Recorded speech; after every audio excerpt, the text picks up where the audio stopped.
노무라 증권에서 어제 코스피가 상반기에만 최대 8천 정도를 갈 수 있습니다라고 예고한 타이틀이 나왔습니다. 그러면서 전반적으로 정말 코스피가 앞으로 추가 상승의 날개를 펼칠 수 있을까에 대한 의문을 갖게 한 그런 상황이었고요. 증시가 이렇게 가파르게 올릴 때 당연히 지수가 오르면 증권업종에게는 상대적으로 수혜가 가기 때문에 증권업종을 또 바라보시는 분들이 많을 것 같습니다. 상상인증권에서 최근 증권업종이 올랐는데도 불구하고 괜찮다라고 하면서 리포트를 오늘 내놨는데요. 그 부분을 좀 말씀드릴게요. 일단 증권업종 같은 경우에는 최근 올랐기 때문에 PBR 1배 이상의 프리미엄 구간에 도달은 했습니다. 그런데 앞으로 이런 PBR 1배의 벽을 넘어서 향후 추가적으로 드라마틱하게 오를 것인가에 대한 의문에 대해서는 다소 제한적일 수 있다라는 가능성을 함께 언급은 했습니다. 하지만 증시로 자금이 유입될 수 있는 환경적인 요건은 든든하다라는 얘기를 했는데요. 여러 가지 정책적인 모멘텀이 뒷받침되지 않을까라는 근거를 제시를 했습니다. 대표적으로 어제 이게 참 화제였습니다. 3차 상법 개정안 이런 부분이 법사위를 통과했고 오늘 오후입니다. 오후에 본회의에서 이제 순차적으로 여러 가지 안건이 있는데 처리될 예정입니다. 이런 부분으로 이게 잘 실타래를 풀어갈 수 있을지 많은 분들이 주목하고 있는 대표적인 주주 환원 정책의 굉장히 중요한 정책적인 골자가 되겠다 이렇게 설명할 수 있을 것 같고요. 앞으로 이렇게 되면은 여러 가지 주주 환원 정책 그리고 자사주 정책 이런 부분에서 보완이 이루어질 텐데 이런 부분을 노리고 또 자금이 유입되면서 전반적으로 증권 그 다음 타자 보험주가 오르기도 했습니다. 하지만 오늘은 쉬어가는 흐름들을 보이는 거죠. 하지만 이렇게 쉬고 다시 도약할 수 있는 기틀을 마련하는 때일지도 모릅니다. 일단 부동산, 현 정부에서는 규제를 강화하고 있습니다. 주택 거래, 레버리지를 쓰는 여러 가지 부분이 어떻게 보면은 제한이 될 수 있는 가능성, 그렇기 때문에 증시에 조금 더 자금이 유입될 가능성, 아무튼 정책에서 이렇게 잡아주고 있다는 거를 좀 피력을 했고요. 가계 유동성 같은 경우에도 중요합니다. 왜냐하면 이게 증시로 흘러 들어갈 수 있는 자금의 여력이 되겠죠. 예탁금, ETF, 직접 매매 이런 부분 투자분들이 관심 많아하기 때문에 이런 부분으로 돈의 향방 주시하시면 될 것 같고요. 거래 대금을 유지했을 때 증권업 실적은 당연히 개선이 될 겁니다. 그렇기 때문에 그런 부분으로 기대가 강화될 수도 있습니다. 증시에 들어올 대기 자금은 일정 부분 충분하다라는 판단을 내렸더라고요. 대표적으로 요구불 예금이라고 해서 쉽게 얘기해서 언제든 우리가 꺼내 쓸 수 있는 자금이라고 보시면 되는데 회전율이 반등하고 있다라는 부분이 이제 포착이 됐고요. 2년 미만의 예적금 같은 경우에도 기간이 단축됐기 때문에 이게 어떻게 보면 좀 짧기 때문에 이 자금을 갖다가 증시, 주식 투자할 수 있는 여력이 있겠죠. 그래서 그 잔고도 두터워서 증시 대기 자금 요인이라고 합니다. 그런 부분도 있다라고 하네요.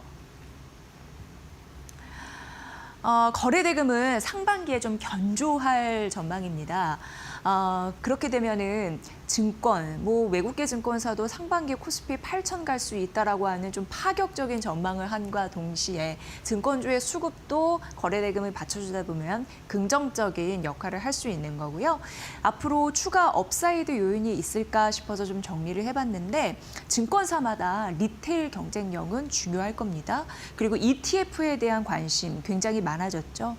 해외 주식 상품을 같이 취급하는 거, 그리고 수수료 방어 여부, 이거는 각 증권사가 어떻게 전략을 짜느냐에 따라서 차별화가 될 것으로 예상이 됩니다. 그래서 관건은 거래 대금의 속도 빠르게 유입되는지 그 부분과 더불어서 이것을 증권사에서 잘 먹잇감이 있으니 실적으로 전환될 수 있는 능력을 갖추었느냐, 이게 판별되지 않을까라고 상상인증권에서는 얘기를 했습니다. 그렇다면은 증시는 추가적으로 상승할 것이라는 그런 예측이 많은 상황에서 증시가 가면 증권주 호황이 이어질 텐데 상상의 증권은 증권주 탑픽을 뭐라고 했을까요? 바로 삼성증권이라고 얘기를 했습니다. 당연히 목표 주가는 올렸습니다. 13만 5천 원으로 상향했습니다. 삼성증권이 오늘은 쉬고 있습니다만 앞으로의 도약 이런 기틀 좀 보셔야 될 것 같고요. 일단 삼성증권 목표 주가 상향한 이유도 밝혔는데 거래대금 전망 그리고 수익을 날 수 있는 추정치 이런 부분을 동시에 둘 다 상향시켰습니다. 삼성증권을 픽한 이유는 리테일 경쟁력이 더 차별화됐다라고 느낀 거죠. 그리고 ETF 직접 매매에 뛰어드시는 투자분들 많으시다 보니까 수요 확대에 대한 수혜를 고스란히 가져갈 수 있다라고 판단한 것으로 보입니다. 거래 대금에 대한 부분도 왜 두텁다라는 말씀을 드렸는데 랠리가 지속되면 수급 모멘텀도 증권주에서는 받아갈 수 있기 때문에 당연히 공통적인 흐름에서 봤을 때 삼성증권은 해당이 되겠고요. ROE, PBR 기준 수익성 대비 그럼에도 불구하고 저평가돼 있다라는 흐름도 언급이 되면서 앞으로 자기 자본 이익률도 개선이 될 거고 발행업 인가 이런 부분도 기대가 된다면 상대적인 부분이 증권사 중에서도 매력도가 올라갈 것이다라고 언급을 했습니다. 증권주 더 갈 수 있다라는 데에 베팅하신다면 여러 가지 증권주 뭐가 좋을지 고민하실 텐데 상상인 증권의 리포트도 한번 참고해 보시면 될 것 같습니다. 그리고 증권주 탑픽을 고를 때 증권사들이 탑픽으로 고르는 이유 이런 부분도 각자가 잘 헤아려서 대입을 해보시는 것도 제안드립니다. 자, 오늘 잠시 쉬고 있습니다만 더 갈 수 있는 한국 증시에 대한 모멘텀에 대해서 좀 살펴봤고요.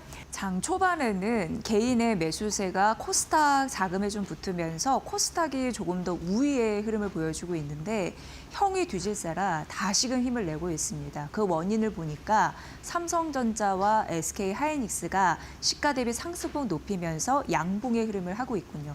특히나 SK하이닉스는 3%대 강세 흐름을 좀 연출하고 있는 흐름들 나타내주고 있습니다. 역시 반도체 투톱이 움직이다 보니까 코스피를 이끌고 가는 리딩에 대한 힘 이런 부분이 좀 느껴지는 10시 구간이다. 이렇게 좀 정리를 해볼 수 있을 것 같고요. 전반적으로 미국 시장 같은 경우에도 AI가 각종 산업에 침투를 하고 있는데 그 파괴적인 변화에 따라서 잘 가는 데도 있고 우울함을 감추지 못하는 곳도 있습니다. 대표적으로 보니까 IBM도 13% 넘는 급락세를 보였더라고요. 그러니까 지속적으로 이런 부분에서 옥석 가리기가 가려질 예정인 상황에서 반도체 투톱은 아랑곳하지 않고 잘 가는 흐름들이 나타나고 있습니다. 오늘 아침에 한국 IR 협의회라는 곳이 있습니다. 여기에서 반도체, 삼성전자와 SK하이닉스의 설비 투자가 급증한다고 하는데 그러면 자연스럽게 반도체 소부장 섹터에 연관성이 있잖아요. 그런데 그것만 보지 말고 반도체 증설에 따른 인프라 수혜주가 중요하다라는 보고서를 꽤 길게 리포트를 내놨습니다. 그래서 압축해서 골자만 좀 설명드리면 이해가 쉬우실 것 같아서 가져와 봤습니다. 패턴은 이렇습니다. AI 반도체에 대해서 살아남기 위해서는 투자를 많이 할 수밖에 없습니다. 그리고 잘 나가니까 물량이 많으면 그만큼 돈을 벌 수 있겠죠. AI 반도체 투자에 폭증하면 공장 인프라 수요가 나름 그만큼 증가할 거고 그러면 하이테크 설비 기업으로서 재평가가 되지 않을까라는 기본적인 원리입니다. 그러니까 인프라 기업 같은 경우에는 단순 건설업종 같이 치부되는 부분이 있는데 이제는 하이테크 기업으로 재평가 받을 국면이다라는 게 어떻게 보면 리포트의 중요한 그런 내용이 되겠습니다. 삼성전자와 SK하이닉스발 효과라고도 볼 수가 있는데 그럼 삼성전자와 SK하이닉스의 캐펙스, 설비 투자는 얼마나 급증하는 거고 과거와 비교해서 얼마나 급증할까를 좀 비교해 보면은 뚜렷이 알 수 있을 것 같은데요. 설비 투자 캐펙스 같은 경우에 2024년 67조 3천억 원에서 작년에 75조 3천억 원으로 확대가 됐습니다. 올해는 거의 100조 원에 근접한 수준으로 캐펙스 이렇게 될 것이다라는 전망이 있는데 이게 1년 새 32% 성장한 부분이고 증가한 부분이고 99조 한 4천억 원 정도 전망이 되고 있는 상황입니다. 이걸 보면은 2017년 이후에 최대 폭으로 증가한 설비 투자의 힘 이런 부분을 좀 알 수 있는 그런 부분이었고요. 지금 삼성전자 캐펙스가 2023년 이때는 참 어려웠습니다. 이때만 하더라도 지금의 모습을 상상할 수가 없었죠. 이때 57조 정도였습니다. 그런데 2024년부터 작년까지 50조 초반대를 유지를 하다가 올해 61조로 튀고 내년은 64조로 튀고 역대 최대 투자가 될 것이다라는 전망이 이미 데이터로 나와 있는 바입니다. 역시 SK하이닉스도 다르지 않습니다. 캐펙스 설비 투자 같은 경우에 2023년 역시 업황 둔화였을 때는 8조 수준밖에 되지 않았는데요. 이게 2년 전, 그러니까 24년도에는 16조 가까이, 그러다가 작년에 25조로 튀었고 올해는 더 튀어서 38조가 넘어가면서 3년 연평균으로 봤을 때 66.4%의 증가율을 보이고 있다. 이렇게 보시면 될 것 같습니다. 그래서 반도체 기업 같은 경우에 하이테크 기업으로 재평가받을 수 있는 종목들을 잘 골라내는 게 이후 수익률을 업그레이드 시키는 좋은 전략이 아닐까. 이런 아이디어에서 이 리포트는 출발을 했습니다. 그리고 역시나 마찬가지로 지금 저평가받고 있는 인프라 관련주 같은 경우에 건설업에 대한 업종에 대한 인식이 있지만 이를 탈피해야 되는 국면이다. 이렇게 언급을 하고 있습니다. 반도체 인프라 5개사가 있습니다. 그를 실적으로 좀 잘 보면 반도체 설비 투자와 동행하는 그런 동행의 수준이 비슷한 흐름을 보여주고 있는데요. 주가가 못 갔다라는 거죠. 그러니까 그동안 건설업종처럼 치부되었던 거 이제는 탈피 국면이다라는 얘기를 여기서 하는 거고요. 2021년부터 올해까지가 되겠습니다. 매출, 연평균 성장률이라고 봤을 때 11% 두 자릿수입니다. 그러니까 앞으로 고성장의 전망이 된다라고 하면서 다시 볼 때이다라고 언급을 했습니다. 인프라 수혜주 탑4를 언급을 했는데요. 말씀드리겠습니다. 클린룸 있겠고요. 클린룸은 머니코드에서 몇 번 말씀드린 바가 있습니다. 반도체 만들 때 쉽게 얘기해서 먼지 한 톨 없이 굉장히 클린하게 깨끗하게 공장에서 만들어야 되는데 그걸 이제 클린룸이라고 하고 클린룸에서만 만들어야 하기 때문에 굉장히 공장 증설에 있어서는 굉장히 중요한 그런 부분이고요. 반도체 1차 배관 덕트 같은 경우에 화학물질이나 가스 이런 기본 통로라고 보시면 되고 2차 후겁 배관 같은 경우에 배관과 장비를 연결해서 생산 가능하게 하게 하는 작업이라고 보시면 되는데 결과적으로 이런 부분이 다 반도체를 만들어내는 인프라 관련주이다. 인프라 기능이다. 이렇게 보시면 될 것 같습니다. 그러니까 반도체 인프라 설비, 수혜주 이런 부분을 잡아야 된다라는 논리였고요. 대표적으로 탑4는 일단 이렇게 정리를 해놨습니다. 첫 번째, 한양 ENG, 두 번째, 세보 MEC, 세 번째, 성도 ENG, 네 번째, KN솔입니다. 잘 모르시는 분들, 낯선 분들도 계실 텐데 반도체 소부장에 이어서 인프라 관련주도 잘 봐야 한다길래 이번에 한번 학습해 보시는 것도 괜찮을 것 같고요. 한양 ENG 같은 경우에는 반도체 인프라 관련주인데 1위, 이걸 넘어서 우주항공의 핵심 기업으로 부상하고 있는 바 우주항공 섹터로도 교집합되고 있는 부분이 있어서 보시면 좋을 것 같고요. 세보 MEC 같은 경우에는 하이테크 매출 비중이 절대적이었습니다. 85%나 되더라고요. 그러니까 반도체 쪽에서 설비 투자를 확대를 하면은 직접적인 수혜주가 될 수 있다라고 한국IR협의회에서는 분석을 했습니다. 그리고 성도 ENG 같은 경우에 PBR 0.3배밖에 안 됩니다. 지금 긍정적으로 주가 가고 증권업종도 가고 그러면서 PBR 1배로 넘었다라는 얘기들이 속속들이 들려오고 있는데 아직도 저평가 관련주가 많다라는 거죠. 대표적으로 성도 ENG는 PBR 0.3배로 반도체 하이테크 인프라 기업들, 설비 업종이 부각받았을 때 최대 저평가 매력을 뽐낼 수 있는 가장 매력적인 종목이다. 저평가 관련해서는 이렇게 언급을 했습니다. 마지막으로는 KN솔인데요. 이거는 반도체 클린룸의 시공 전문 업체 되겠습니다.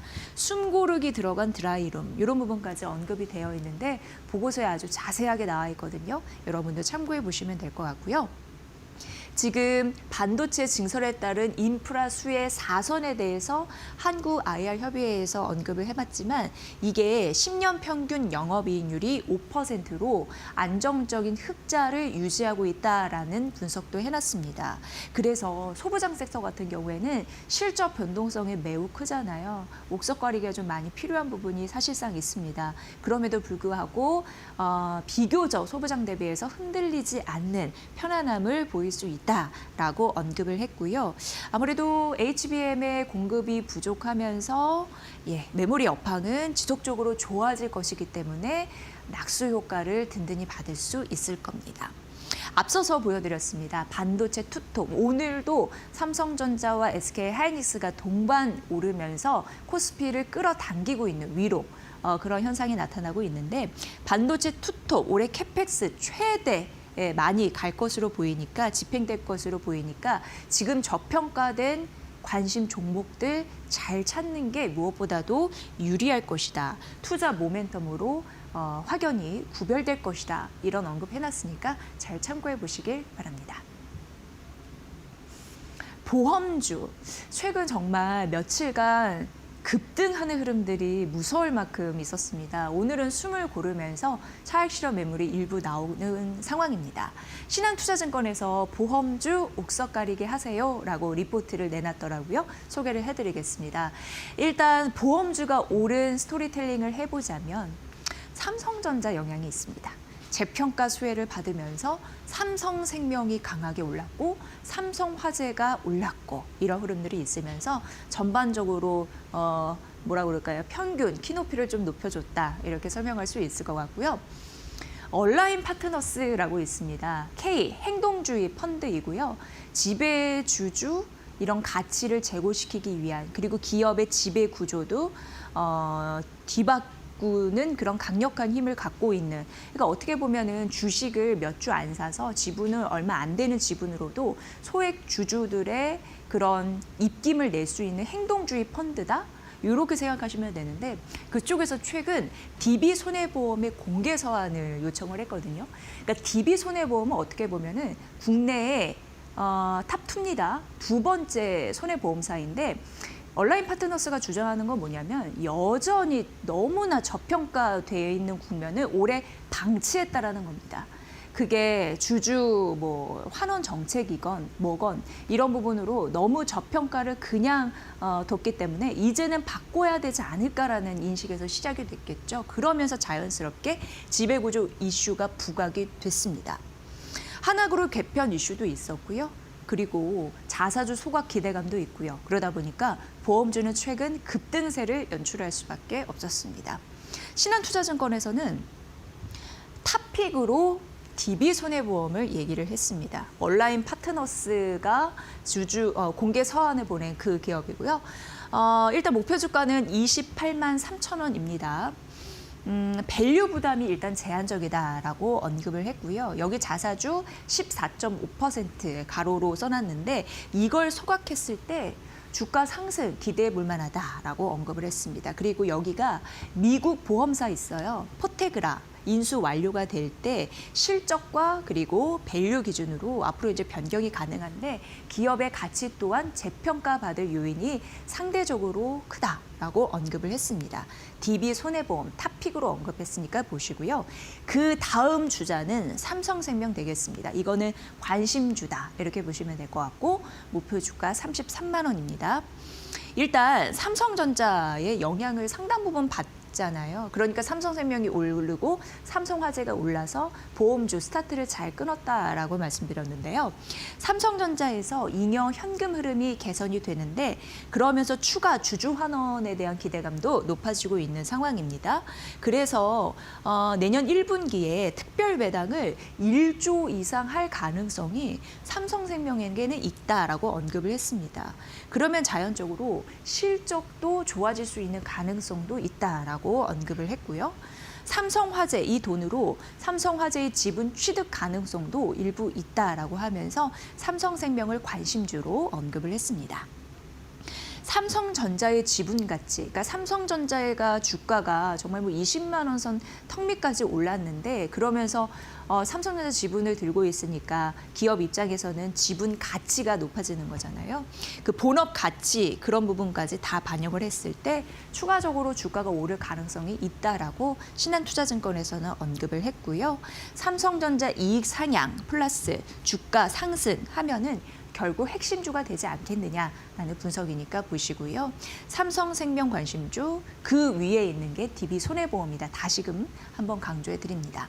그리고 현대해상과 삼성화재 그 다음 타자인데 매수 유지를 했고 목표 주가 현대해상은 45,000원, 삼성화재는 85만 원 매수해야 된다. 매수 의견이다 이렇게 얘기를 했습니다. 일단 현대해상은 실적은 하반기부터 본격적으로 개선될 것으로 보이고요. 올해 이익 개선 폭이 어떻게 보면 업종 내 최상이래요. 그러니까 예전에는 못했던 거죠. 그러니까 어떻게 보면 올해는 예전에 못했던 기저 효과를 반영할 가능성이 커진 겁니다. 삼성화재는 높아진 밸류는 일단 부담이다라고 얘기를 했습니다. 그래서 상대적인 투자 매력도는 약간 약할 수는 있습니다. 그럼에도 불구하고 매수는 유지입니다. 하나손해보험 그리고 미래에셋생명 이런 부분은 중립을 제시했으니까 이 부분 참고해 보시면 될 것 같습니다. 보험주의 옥석 가리기 중요할 것 같습니다. 마지막으로 SK텔레콤인데 하나증권에서 증권사의 그 리포트를 보면은 굉장히 확실한 단언을 하면서 딱 그 리포트 제목을 정하는 증권사들이 있거든요. 근데 마침 그렇게 정했더라고요. 그래서 그대로 한번 제목에는 붙여봤습니다. 뭐라고 여기서 얘기했냐면 SK텔레콤은 한참 더 오를 것입니다라고 리포트 제목을 해놨거든요. 결론적으로 3월 내에 매수를 해야 된다라는 전략까지도 제시를 했습니다. 목표 주가 10만 원 유지고 통신주에서는 탑픽이다라고 언급을 했고요. 여기가 조기 배당을 줄 수 있다라는 기대감이 커지고 있다라고 하고요. 기대 배당 수익률 약 4.5%라고 써 있더라고요. 여기가 중요한 게 향후 AI 펀드 편입에 대한 가능성이 언급이 되는데 그럼 수급 개선도 될 겁니다. 외국인 지분율이 38% 수준에 불과한 상황을 언급을 하면서 국책 AI 사업자 선정 가능성을 언급했거든요. 이 같은 말입니다. 그리고 SK텔레콤 이제 그냥 단순히 통신주가 아니라 5G SA 시대 전환 국면에 진입했는데 이 굉장히 중요한 모멘텀으로 보더라고요. 그러니까 완벽한 5G로서의 국면 전환 이렇게 느끼시면 될 것 같습니다.